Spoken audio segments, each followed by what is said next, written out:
Hi guys, welcome to क्यूटी भाई। कैसे आप लोग? बढ़िया, फर्स्ट क्लास। तो अभी जस्ट क्लास लेके निकला हूँ और लगातार मैसेज आ रहे थे कि सर आपकी वीडियो अभी आई नहीं है। तो मैंने कहा था आपसे आएगी, थोड़ा सा एक बार आ जाए प्रॉपर नोटिशन तो बताते हैं आपको, ठीक है। तो नोटिशन मैंने पढ़ा तो उसमें कुछ खास चेंज है नहीं, आपका सेम टू सेम वैसा ही सब कुछ है। जो पिछली बार सिलेबस था, जो पिछली बार चीजें थी आपकी सेम वैसे ही हैं। तो आइए फटाफट बात करते हैं, ठीक है। ये जो आपकी वैकेंसी है वो आपकी आ रही है यूपीपीएससी के अंतर्गत आपका, ठीक है। और जो इसका फॉर्म है वो आपका आ चुका है। यहाँ पे लिखा हुआ है 2/12/21 आपका ये लास्ट डेट है, 2/12 से 2/1 बीच में। फिर जब आप यहाँ पे करेंगे वेव व्यू आपका करेंगे, एडवर्टाइजमेंट आपका यहाँ पे अप्लाई के लिए ऑप्शन कर सकते हैं आप, ठीक है।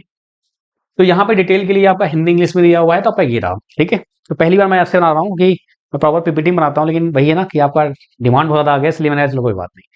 2 तारीख से आपका फॉर्म स्टार्ट है, नहीं आज से आपका फॉर्म स्टार्ट हो चुका है। 9 तारीख का, सॉरी 2/12 से आपका स्टार्ट होगा, 2/1 तक आप भर सकते हैं, ठीक है। बात करते हैं यहाँ पर आपका तो ओटीआर रजिस्ट्रेशन क्या होता है, ये सब उन्होंने बता रखा है, इसमें कोई दिक्कत की बात नहीं है। आगे हम बात करेंगे तो यहाँ पे जो आपका नंबर ऑफ वैकेंसीज हैं आपकी इलेक्ट्रॉनिक्स में वो 77 है, याद रखिएगा। पिछली बार 145 थी, इस बार 77 है। जो एप्लीकेशन फी है 225 है, नॉमिनल फी जो आपकी होती है हमेशा यूपीएससी में जितनी भी आपकी कोई भी पोस्ट आती है उसके रिगार्डिंग, तो आपकी 225 फीस हो गई। आपका जो नंबर ऑफ सीट्स है वो कितनी है, 100 है, वो लास्ट में दिया हुआ है, मैं आपको दिखाता हूँ अभी, ठीक है, डोंट वरी। और आगे हम बात करते हैं तो आपका जो रिलेक्शन आपका है वो आपका एज पर द रिक्वायरमेंट जो आपकी जानते हैं। बाकी इसमें जो एज लिमिट है वो 40 ईयर दी हुई है। 40 ईयर उन्होंने 1 जुलाई से काउंट किया हुआ है, याद रखिएगा 40 ईयर आपका है। फिर कैटेगरी वाइज आपका अलग अलग वो आपका SC ST OBC और आपका जो भी अदर चीजें हैं वो आपको मिलती हैं, जैसा भी आपका रहेगा, ठीक है। इंटरव्यू की बात करेंगे बाद में। इंटरव्यू में कि भाई आपका इंटरव्यू होगा इसमें 100 नंबर का, फिर उसमें अगर आप जो लोग क्वालिफाई होंगे उनका ही इंटरव्यू होगा, ऑब्वियस बात है, तो बेसिक सेंस है। तो ये सारी बातें बाद में करेंगे, जब हम लोग रिटर्न क्वालिफाई कर लेंगे तब बात करेंगे, हाँ। आगे बात करते हैं आपका, तो यहाँ पर जो आपकी जो एसेंशियल क्वालिफिकेशन है वो क्या है, आपका बीटेक होना चाहिए। अगर बीटेक आप ओनली हैं तो 9A आपका लेवल पे हो जाता है, अगर आपका बीटेक प्लस एमटेक है तो आपका 10 हो जाएगा, ठीक है। यही फर्क है। 21 वाले में भी जब ये आया था पहली बार तो वहां पे भी पहले ये डायरेक्ट इंटरव्यू होता था पहले। 21 में पहली बार रिटर्न आपका स्टार्ट हुआ है और 25 में आपका रिटर्न फिर आपका हुआ है। नहीं तो पहले ये मेरिट बेसिस पे होता था, ठीक है। तो इसमें क्या हुआ था कि बीटेक प्लस एमटेक लिखा तो कई लोग कंफ्यूज हो गए थे कि सर एमटेक चाहिए क्या, ऐसा कोई कंपलसन नहीं है। एमटेक है तो वेल एंड गुड है, आपकी जो सैलरी है बढ़ जाएगी थोड़ी सी। एमटेक नहीं है तो वेल एंड गुड है, आपकी सैलरी थोड़ी कम रहेगी, बाकी कोई दिक्कत वाली बात नहीं है, ठीक है। लेवल 9 इन्होंने लिख दिया है, 10 लिख दिया है, उन्होंने एक नई एंट्री यहाँ बना दी थी, बस हो गया, दैट्स इट, और कुछ नहीं है। तो इसके लिए आप परेशान मत होना कि सर एमटेक नहीं है क्या करूं मैं, आप फॉर्म भरो, कोई दिक्कत नहीं है। बाकी बीटेक आपका होना चाहिए, डिप्लोमा अलाउ नहीं है, डिप्लोमा आपका अलाउ नहीं है। आगे बात करते हैं आपका जो यहाँ पर दिया हुआ है कि फिर आपके अदर अदर जो पार्ट्स आपके होते हैं भाई, कि जो जो आपकी कैटेगरी वाइज जो आपको देने होते हैं, सर्टिफिकेट देने होते हैं, AW सर्टिफिकेट देना होता है आपका, ईच एंड एवरीथिंग, तो ये सारे उन्होंने परफॉर्मा दे रखे हैं कि आपको ऐसे ऐसे ये बना के देना है आपका, ठीक है। फिर आगे बात करते हैं आपका जो सिलेबस जो आपका है, सिलेबस तो आगे लास्ट मिलेगा आपको। यहाँ पर जो आपका पैटर्न है, आपके 2 शिफ्ट में पेपर होंगे। 2 शिफ्ट में आपका हिंदी आएगा 25 क्वेश्चन, 3 मार्क्स एवरी, यानी 75 मार्क्स होगा आपका। फिर आपका टेक्निकल रहेगा 100 क्वेश्चंस, जिसमें 300 मार्क्स, यानी 375 का पहला शिफ्ट होगा, 2.5 घंटे में आपका हो जाता है ये। फिर आपका गैप मिलेगा आपको। फिर आपका सेकेंड शिफ्ट भी आपका उसी दिन होगा, ऐसा नहीं कि आपका नेक्स्ट डे या उसके बाद होगा, आपका एक ही दिन में आपका रिटर्न खत्म हो जाएगा। फिर आपका रिजल्ट आएगा, फिर आपका इंटरव्यू होगा, फिर आपका फाइनल रिजल्ट आएगा, ठीक है। एक ही दिन में आपका दोनों पर होना है, इसके लिए आप बार बार मत सोचना सब प्री होगा फिर मेंस होगा फिर इंटरव्यू, ऐसा नहीं है, एक दिन में ही आपका पेपर हो जाना है, ठीक है। तो आपका 25 क्वेश्चन आपके आएंगे इस नेक्स्ट वाले शिफ्ट में, आपका जनरल स्टडी जो आपकी होती है 100 क्वेश्चन आपके आएंगे टेक्निकल से, आपका 375, यानी टोटल कितने हो गए आपके 700 हो गए। और 100 नंबर आपका होता है टेक्निकल का, या सॉरी आपका इंटरव्यू का। तो कितना हो गया दोस्तों आपका, ये हो गया 850 मार्क्स का पेपर आपका हो जाता है ये आपका, ठीक है। डन। अब जो सिलेबस है पिछली बार उन्होंने लेट दिया था, 21 वाले में उन्होंने सिलेबस लेट दिया था, अलग से उन्होंने अपलोड किया था।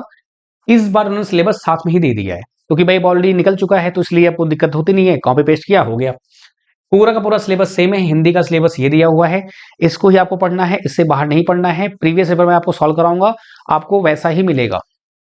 तो ये सारे के सारे जो आपके हैं, आपका सिलेबस हिंदी का है ये आपका।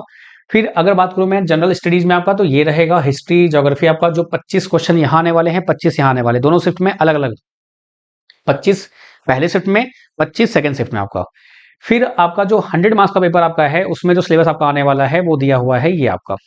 सिलेबस शानदार है, यानी कि सिलेबस आप ये कह सकते हैं कि बीटेक वालों का ही है, तो डिप्लोमा कोई मतलब बनता नहीं, क्योंकि है भी नहीं डिप्लोमा वाले, तो इसलिए यहाँ पर आपका इन्होंने दिया हुआ है क्या, ये पेपर 1 आपका है, तो उसमें आपका electronic device, analogue circuit, advance electronics, network theory and basic आप मशीन आप पढ़ते हैं। तो ये ईएससी में इंट्रोड्यूस हुआ था मशीन आपका, जब आपका सिलेबस रिवाइज हुआ था आपका, तो उसी समय पे ये भी इन्होंने इंट्रोड्यूस कर दिया है यहाँ पर डीसी मशीन आपका जो बेसिक पार्ट होता है आपका, फिर डिजिटल, फिर कंट्रोल सिस्टम, फिर आपका इंस्ट्रूमेंटेशन एंड आपका सीओए आपका कंप्यूटर ऑर्गेनाइजेशन एंड ऑर्गेनाइजेशन आपका। टोटल आपके 8 सब्जेक्ट हैं पेपर 1 में। पेपर 2 की बात किया तो ये टोटली आपका कम्युनिकेशन से बिलोंग कर रहा है, मुझे ऐसा लगा, क्योंकि इलेक्ट्रोमैग्नेट ऑलमोस्ट कम्युनिकेशन का पार्ट आपका हो जाता है, analog communication, digital signal processing, communication network आपका, random signal process, information theory and microsystem आपका। तो ये टोटली पार्ट जो आपका लग रहा है वो कम्युनिकेशन का ही है, पार्ट 1 आपका जो है वो। तो 8 उसमें 8 इसमें आपके हैं। दोनों पेपर आपके अलग होंगे, 100 मार्क्स यहाँ से आने वाले हैं, 100 मार्क्स आपके वहां से आने वाले हैं टेक्निकल में। 25-25 100 मार्क्स नहीं, 100 क्वेश्चन, सॉरी 100 क्वेश्चन आपके यहाँ से, 100 क्वेश्चन वहां से, और 25-25 आपके आएंगे नॉन टेक वाले पार्ट से आपका। तो ये अच्छा है, बैलेंस है आपका, यानी कि अब ऐसा नहीं कि हाँ पहले आपको नॉन टेक देना है फिर आप टेक्निकल देंगे, तो नॉन टेक पढ़ना पड़ेगा फिर टेक्निकल पढ़ना पड़ेगा, गड़बड़ हो जाएगा। तो इट्स बेटर कि आपका ऐसा सही है, बढ़िया दिया सिलेबस, कोई दिक्कत नहीं है, और बहुत शानदार करेंगे अपन लोग, ठीक है, डोंट वरी। बाकी और क्या बचा आपका इसमें, एज बता दिया मैंने आपको, फीस बता दी मैंने आपको, और सिलेबस में बता दिया मैंने आपको, और कुछ बचा यहाँ पे, बाकी सब अदर ब्रांच के सिलेबस यहाँ पे दिए हुए हैं, उनको आप देख सकते हैं। अब दिखाते हैं आपको सीट, दिखाते हैं ना शीट्स आपकी कितनी है, वो आप परेशान ना हो, इसलिए दैट्स वाई ये आपका सीट आपकी इलेक्ट्रॉनिक्स की सीट है। मजे की बात क्या है, 77 आपका यहाँ पर सीट दिया हुआ है टोटल, 77 में आपका टोटल दिया हुआ है, उसमें आपकी 18 सीट आपकी ओनली यूआर की हैं, 21 आपकी एससी कैटेगरी की हैं, 31 आपकी ओबीसी की हैं, ईडब्ल्यूएस की आपकी 31 है। अच्छा, ये वुमेन की सीट आपकी 15 इस बार दी गई है, पिछली बार के उसमें नोटिशन में आपको वुमेन सीट नहीं थी आपकी, अलग से कोई मेंशन नहीं थी, बस ये कैटेगरी मेंशन थी, ये कैटेगरी एक्स्ट्रा मिली है इस बार। जब मैंने कंपेयर किया, क्योंकि इसमें थोड़ा टाइम लगता है, क्योंकि आप डायरेक्ट बना रहा वीडियो, तो मैं चाहता हूं कि आपको प्रॉपर इन्फॉर्मेशन मिले। तो ये 15 सीट आपकी जो वुमेन की सेफ हैं, जो यूपी के बिलोंग करते हैं ये उनमें आप लाई करेगा, बाकी जो अदर रहेंगे आपके तो वो सब जनरल फाइट करेंगे आपके, ठीक है, जैसा भी रहेगा। बाकी अदर स्टेट्स हैं कि नहीं है, जो भी आपका है वो एक बार हम लोग दोबारा क्रॉस चेक कर लेंगे, तो क्लियरिटी हो जाएगी उसके लिए, तो उसके लिए आप परेशान मत होना, ठीक है। अब बात करते हैं कि जो आपका टाइमलाइन था पिछली बार का, पेपर कब होगा ना, पेपर कब होगा बोली बात है। तो प्रीवियस वाले में जब आपका हुआ था तो आपका 15 सितंबर को आपका क्या आया था, ये नोटिफिकेशन आया था, 15 सितंबर 2021। 15 अक्टूबर 2021 में आपका ये फॉर्म एंड हुआ था। फिर उसके बाद एक डेट आई थी 12 दिसंबर, जिसमें आपका एग्जाम डेट अनाउंस हुआ था 12 दिसंबर को। तो सबके तोते उड़ गए थे, मेरे खुद उड़ गए थे, तो मैं तैयारी करवा रहा था, तो ऑब्वियस बात, इतने कम टाइम में सिलेबस करना मामूली बात थोड़ी थी। तो सिलेबस फिर डेट रिवाइज हुई थी, तो 22 दिसंबर आपका हुआ था। तो 22 दिसंबर में आपके जो मेन ब्रांच जो अभी आप जानते हैं इलेक्ट्रिकल मैकेनिकल सिविल आपका है, उनका पेपर हो गया था। 22 दिसंबर को इलेक्ट्रिकल मैकेनिकल सिविल का पेपर हो गया था। फिर उसके बाद हमारा रिजल्ट जो डेट आया था वो आया था 22 मार्च को। तो इलेक्ट्रॉनिक्स का जो पेपर हुआ था वो 22 मार्च को हुआ था। इलेक्ट्रॉनिक्स हो गया, कंप्यूटर हो गया, जो अदर ब्रांच आपकी थी इलेक्ट्रिकल मैकेनिकल सिविल को छोड़कर, बाकी सबका कब हुआ था, 22 मार्च को हुआ था। और अभी मैं आपको बताऊं तो एक हफ्ते पहले ही अभी इंस्ट्रूमेंटेशन, टेक्सटाइल, जो अदर आपकी ब्रांचेस होती हैं, जो बहुत लिमिटेड फॉर्म में सीट्स होती हैं, लिमिटेड फॉर्म में टीचर्स होते हैं, उनका भी एक हफ्ते पहले हुआ है, एक हफ्ते पहले हुआ है।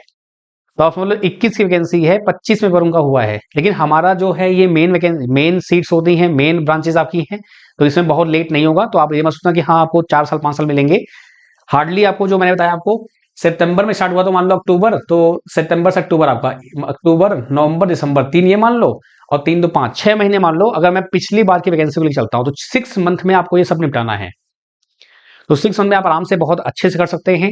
इसमें आपका जो ईएसई का प्रीवियस ईयर क्वेश्चन आपके हैं वो बहुत हेल्प करने वाले हैं। तो अगर आप पास ईएसई पीवाईक्यूज हैं, आप उनको पढ़िए, आराम से रिवाइज करिए। बाकी जो प्रीवियस ईयर क्वेश्चन हैं, कैसे आपका होने वाला है, सब कुछ डिटेल में आएगा। मुझे थोड़ा टाइम दीजिएगा, क्योंकि इस समय लगातार आपके जो हैं आरआरबी जेई ग्रेड 1 एएलपी, तो ग्रेड 1 आपका ऑलमोस्ट खत्म होने वाला है, जेई एएलपी आपका कंबाइंड चल रहा है, और केवीएस की वैकेंसी अनाउंस हुई है, तो उसका भी कोई टेंशन नहीं है। पहले टीयर 1 टीयर 2 होगा आपका, बीईएल आपका चल रहा है, तो बीईएल का सिलेबस और आपका ये मिक्सअप हो जाएगा, तो कोई दिक्कत की बात नहीं है, क्योंकि देखिए सिलेबस सब ऑलमोस्ट सेम होता है। वही कंट्रोल स्टाफ को यहाँ पढ़ना है, वही कंट्रोल को वहां पढ़ना है।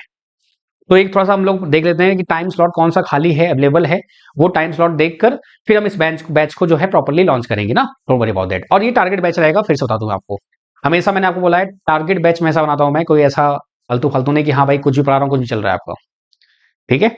और हाँ, अगेन आप जाएंगे ऐप में, तो वहां पे ऑल कोर्सेज के लिए भी, अगर आपको जैसे लगता है कि हाँ सर इस कोर्स के लिए अलग, इस कोर्स के लिए अलग, इस कोर्स के लिए अलग, मैं मुझे पे करना पड़ रहा है, तो ऑल कोर्सेज के लिए मैंने एक पास बना रखा है, आपको दिखेगा, वो ऊपर ही दिख जाएगा आपको।